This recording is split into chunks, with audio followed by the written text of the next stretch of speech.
channel, and I had the wonderful opportunity to speak to someone who was a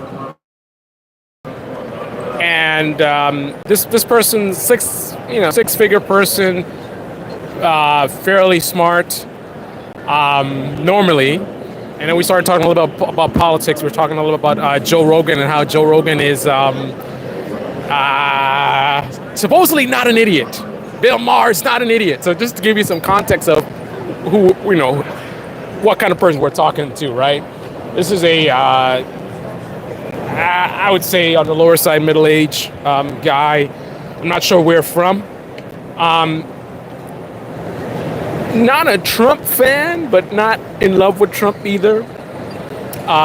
The conversation towards the end ended up in a really bizarre statement of he would rather Pelosi than Mamdani. He was very terrified about Mamdani, so I tried to figure out like what's the issue, right? The explanation that he gave me was that the thing that he's concerned about with Mamdani is socialism. He thinks socialism it's dangerous and it's going to destroy New York City. It doesn't work. He says something like, it's a kind of a warning sign when you see people that say, they have an idea that, this thing that's been tried before and failed every time, they're going to be the one to make it work. But the reality is, capitalism has been failing for a very long time. Obviously, it's not failing for people at the very top, and that's kind of who capitalism serves, right? People at the top, very wealthy people, corporations, they're doing well. They've been fine, right? They wouldn't say it's broken. Anyone that's made it, that's, has a decent income, like, for example, the guy I was talking to, it works for you, right? It works for you, and you think about changing that system that's working for you, and it's a little scary, man, right? But if you're like me, you're concerned not just about your own self, you're concerned about other people, right? There are poor people, there are working class people that don't make the money that someone like me or this guy makes.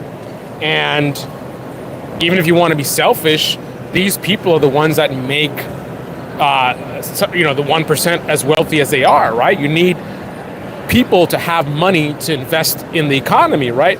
How do you get to be a billionaire? You have some product or service, right? And who's gonna have the money to pay for your product or services if everyone's broke, right? So even if you want to be selfish, you could think about it from that perspective, where it's like, hey man, I need more people working and making good money so they can afford my product, so I can get another mansion, another yacht, right? So even if you're selfish, you still want other people to be successful. But the conversation was very frustrating, and it goes to show that the ignorance is not just a MAGA thing, right? A lot of liberals and left-wing folks like to focus on MAGA, and yet there's a lot of people that are pretty dumb in that movement for sure. I would say that,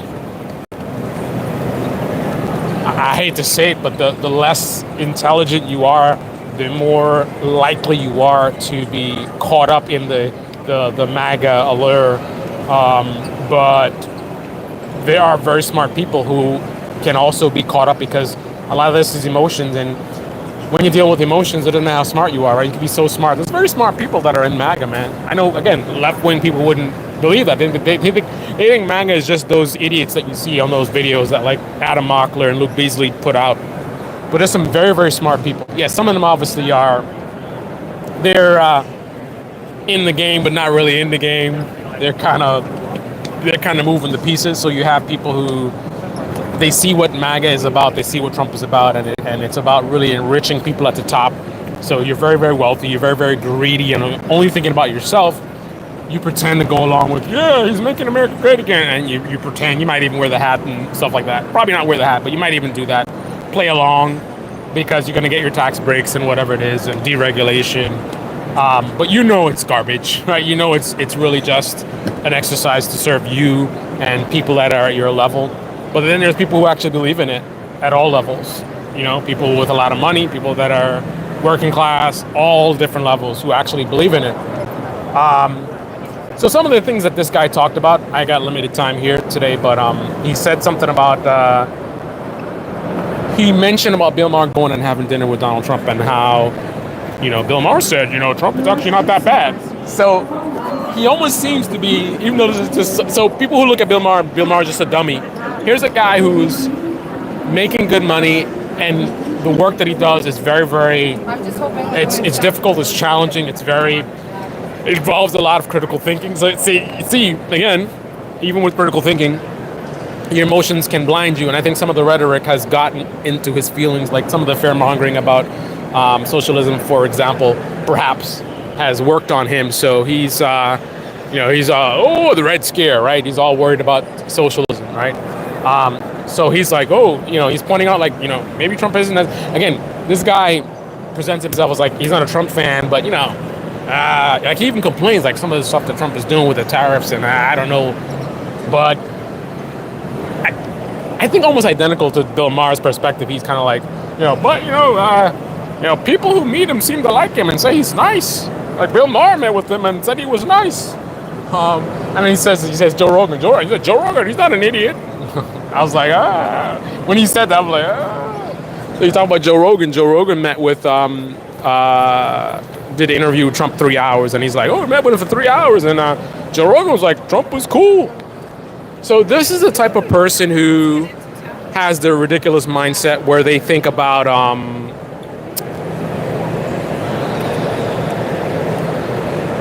they're not aware enough of what's really going on or the game that's being played. So taking Trump seriously. So when you see Trump getting nasty and attacking the press, a lot of people on the left and the right take it seriously. I watch a lot of left-wing media and I hear them talking about it, and it seems like a lot of these political commentators don't even get that that's all a show. This guy's a reality TV star. Like when he's like, I think one of the things that he enjoys is putting on a show with the press. Like that's a show. And the tell is whenever he says, are you ready? Are you ready? Are you ready? He lights up, man. A lot of people, again, if you just don't like him, all you've seen is everything he does, you've seen it as negative, and you're just like, oh, Orange Man bad or whatever. But, I see a lot of garbage he's doing. I see the corruption with him. But I also look at him from a rational, logical, objective standpoint. So when I see him doing that, I don't just automatically like, oh, look at him.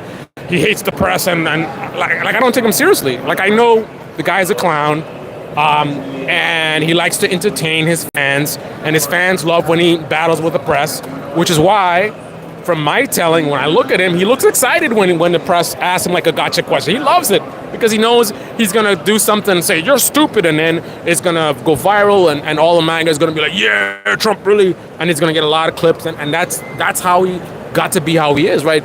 Doing many, many things like that builds up this image in people's minds, like he's some kind of a beast. He's like Rambo, like you see the Rambo shirts with Trump. So anyway, he really believes in that act this guy was talking to. He really believes that Trump hates the press and he's all like angry with everyone and all the stuff that he says online and Twitter and whatever. Most of that stuff just an act, man. So I'm not surprised that he was nice to Bill Maher. I'm pretty sure, he would do the same thing for many people because I understand what kind of person he is. It's kind of like a woman saying, a lot of people saying this guy is a jerk, he's an abuser, whatever it is. And then this woman doesn't believe them. She goes out on a date with him and a big bouquet of flowers and he opens a car door for her, spends a lot of money on dinner and he's all polite to the waiter. And she doesn't even get, like, all of that is the game, man. All of that is the game. Like, you are his next target, right? So he's gotta soften you up and he's gotta trick you. Like, how is he gonna get to take advantage of you if he's not able to manipulate you and get you to drop your guard? So the flowers and the extra nice, all that is a show. This is the type of person that Trump is, right? So a lot of stuff he sees, most of the stuff you see, you gotta look at him if you look at him as a reality TV star, I think you can better understand a lot of stuff that's going on. But a lot of people don't do that, even in the left, right? They actually believe a lot of the stuff that he's doing. They're taking him seriously, way too seriously. He's a clown, he's an actor, he's a reality TV star. So that's why this guy is surprised. Like, hey man, how did he how did he meet with Bill Maher? And Bill Maher was like, hey man, this was actually kind of cool. Like, it's just so brain dead. The idea that he's gonna meet with Bill Maher in private, he's gonna be like, "You're a jerk, and I remember what you said about me, whatever." And you know what? And then he's gonna like throw his food on Bill. Like, what did you expect? What did you expect? Of course, he's gonna be nice to him. He wants to, and this next thing, this is another thing that we had a lot of disagreement on. He has this idea, and many people do, where they think about, when people get to be very successful, that's it, that's the end of the road. They've made it, so they don't care anymore. Hang on a second.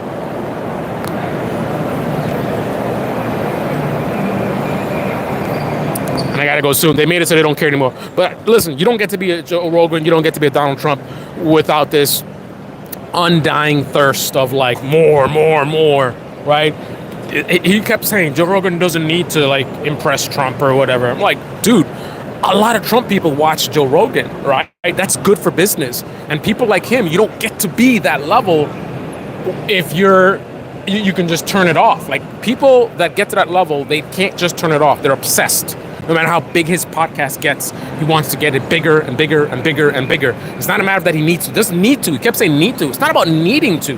Joe Rogan doesn't need anything, right? But he can't help himself. It's in his nature. Donald Trump, same thing. He can't help it. It's in his nature, right? He wants more adulation, more fans, more money, more. It never stops, right? So the idea that Joe Rogan might, on one hand, be an idiot with certain things, on the other hand, be quite aware of how bad Trump is, but would pretend otherwise for his brand, should be expected, not surprised. As far as Mamdani, man, he just kept saying socialism doesn't work. And then I kept, this is the main point, right? I kept asking him, like, what do you, like, he was not able to tell me what the scary thing is that he thought Mamdani was going to do. He just kept dropping the word socialism, right? That was it. Socialism. It doesn't work. And then when I try to get him on the details, like, what about this grocery store? I'm like, we have this stuff already. This is not something new. He's not doing something novel, right? We have grocery stores in America, right? That's a thing that we do here. So, well, not grocery stores, but we've had state-run grocery stores. Then people will say, oh, the ones that we had run. But then more importantly, I pointed out, like, we have firemen, we have police, we have public libraries. The state funds a lot of things. We have socialist type of programs. We're not a socialist country. And that was the other thing. We're not socialist. I never said we're socialists. And even after I said, no, we're not socialists, we're a hybrid government, it's like, he just ignores those points, right? I say that to him, and then he's like, we're a republic. And then I'm like, yeah, but it's hybrid. We're not just a republic. We're a hybrid government. And he's like, we're a democratic republic. And I'm like, yeah, exactly. Part of it's democratic, some part of it's republic, but we also have these socialist policies. He even agreed. I haven't got him to use the word. He said, and not I pushed him to, but he said it himself. He's like, yeah, that's not socialism. Those are socialist policies, but they're not social. So he's saying they're socialist policies, but it's not socialism. But Mamdani is pushing for things that are no different than those things, right?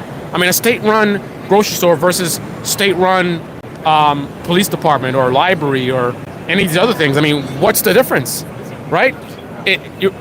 Let's quantify it, right? The library. People work and taxes are taken from their money, and that money is used to give to the community, right? Even if you never go to the library, your money goes to fund the library, right? That's the socialist way, right? Us funding 5 grocery stores is what's the difference? What's the difference? It's the same taxes going to fund stuff for public good. It's the same thing, right? So even if you take the word out of it, don't say socialist. Just say taking our tax dollars for the common good. That's what we currently do, and that's what Mamdani's talking about. And the thing is, no matter how much I say this, again, there's never a concrete, solid, like, he's going to do this and it's a problem because of whatever. I mean, okay, he would argue that, oh, it's going to mess with private enterprise. Listen, we still have bookstores. We got libraries, still got bookstores, right? We still have private security. I think they make a lot of money, private security, right? We have police, but there's also private security. Like, the private sector has been able to thrive. Remember, capitalism works, right? It works. It works so great that you can't just publicly fund something and then the corporations just die. That's not how it works, right? Like, does capitalism work or does it not work? If it works, then you shouldn't be worried. Here's the thing I'm gonna leave you with, final point. Listen, what is he so worried about? If he thinks that it is the socialism sucks, then he should love Mamdani, because Mamdani would come in, do the 5 grocery stores, have them fail, which proves that he was correct, that socialism doesn't work. I mean, that's not literally, but I mean, that would be a strong case that says it doesn't work. And if it doesn't work, who's gonna vote for it, right? The people that are supporting Mamdani are believing that what he's gonna do is gonna help them. If it doesn't help them, then they're not gonna vote for it. They're gonna go in the other direction. They're gonna vote for who this guy wants. This guy said he wants Pelosi. Maybe they'll vote for Pelosi. We're like, this far left stuff is crazy, right? So what is he so worried about, right? If it's successful, that means it's helping people. That means we're uplifting poor and whatever, and people are getting fed. So that's a good thing, right? If it fails, great. Then Mamdani's career is finished, right? And then you're gonna get the centrist liberal that you want. Anyway, those are my thoughts. I'm not gonna miss my train. So the short of it is, the centrist liberal is afraid of what do you call it? They're afraid of the Red Scare. Ooh, socialism. And on that note, I'm out of here. Ciao.